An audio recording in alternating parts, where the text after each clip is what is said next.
Nah, lahirnya hamba yang melakukan, tetapi sebenarnya Allah lah yang berbuat. Ini yang wallahu khalaqakum wa ma ta'malun. Allah yang menjadikan kamu dan apa yang kau perbuat. Nah, kalau masih terasa kita yang berbuat satu, atau masih terpandangkan oleh kita makhluk yang berbuat, itu masih syirik, Pak. Nah, ini makanya sebenarnya halus sekali, ya. Walaupun sebesar biji zarrah sekalipun keyakinan kita ada perbuatan hamba, itu syirik. Nah, ini tidak gampang Bapak Ibu untuk bersih dari syirik itu, ya. Walaupun hanya sebesar biji zarrah, keyakinan kita ada perbuatan hamba di situ, itu masih syirik. Nah, bagaimana supaya tidak terjerumus ke jurang syirik itu? Melepaskan pandangan mata hati, pandangan keyakinan kita bahwa tak ada perbuatan selain perbuatan Allah. Nah, kalau masih melekat di hati kita keyakinan kita ada perbuatan lain daripada perbuatan Allah, itu masih syirik. Makanya walaupun kita benar melakukan syariat secara lahiriahnya, tapi kalau keyakinannya masih syirik, khawatir, Pak. Ya, badan payah, hati susah. Perasaan kita sudah mau masuk surga bulat-bulat, enggak tahunya ditolak. Ini jugalah yang terkisahkan, ada seorang hamba yang rajin betul sholatnya, sampai-sampai sejadahnya dari batu yang lebar. Saking seringnya batu sejadah itu, batu-batu yang lebar itu digunakan untuk ibadah, untuk sholat, sampai-sampai sudah cekung.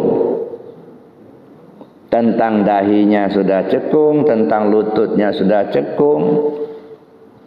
Bayangkan saja batu yang keras begitu bisa cekung digunakan untuk ibadah. Artinya sudah nemen benar kan ibadahnya itu. Sehingga dia sudah yakin betul mau masuk surga bulat-bulat. Nah, ketika ajalnya datang, Israel pun datang untuk mencabut nyawanya. Orang ini bertanya, Israel, kamu datang ke saya untuk silaturahim atau mencabut nyawaku? Saya diperintahkan Allah untuk mencabut nyawamu. Israel, sebelum kau mencabut nyawaku, coba tanyakan dulu kepada Allah. Nanti kalau saya sudah mati nanti, surga tingkat berapa tempat saya? Allah Maha tahu. Israel pun sampaikan. Dijawab oleh Allah, kalau dia sudah mati, tempatnya neraka tingkat 7. Bukan surga tingkat 7, Pak, neraka tingkat 7. Proteslah orang ini. Ya Allah, kenapa tempat saya neraka tingkat 7, sedangkan saya begitu banyak lakukan ibadah? Dijawab oleh Allah, kamu itu beribadah bukan karena aku, tapi karena surga aku. Surga itu makhluk aku. Kamu gak kenal aku enggak? Nah, ini yang saya katakan tadi, khawatir. Ya dah. Syariatnya sudah bagus, tetapi di dalamnya rusak, ditolak semua. Nah, udah begitu nemen sampai cekung batu itu, nyatanya neraka tingkat 7. Kenapa? Karena akidahnya salah. Nah, inilah bagaimana kita membenahi akidah kita.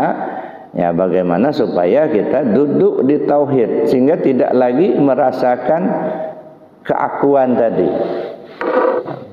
Banyak betul perintah Allah untuk kita melepaskan keakuan itu. Antara lain bismillahirrahmanirrahim wa anfiqu mimma razaqnakum min qabli an ya'tiya ahadakumul maut. Serahkan apa yang sudah kami berikan kepadamu, sudah Allah berikan pada kita sebelum ajalmu datang. Nah, ini kan serahkan dulu. Wa anfiqu mimma razaqnakum. Serahkan apa yang sudah kami berikan kepadamu, apa yang kami pinjamkan kepadamu itu serahkan, infakkan. Kadang-kadang kita ini memahami infak itu cuma duit aja ya. Allah sudah jelaskan wa anfiqu mimma razaqnakum min qabli an ya'tiya ahadakumul maut. Serahkan apa yang kami pinjamkan padamu itu. Kenapa? Apa yang kita pakai kan pinjaman semua. Mata melihat itu pinjaman basar Allah, telinga mendengar itu pinjaman samanya Allah. Nah, pinjaman semua. Nah, pinjaman itu balikkan sebelum ajal tiba gitu. Kalau sampai aja kita tiba, pinjaman tak dikembalikan, nah ini repot. Ini dituntut nih Pak. Mana pinjaman itu?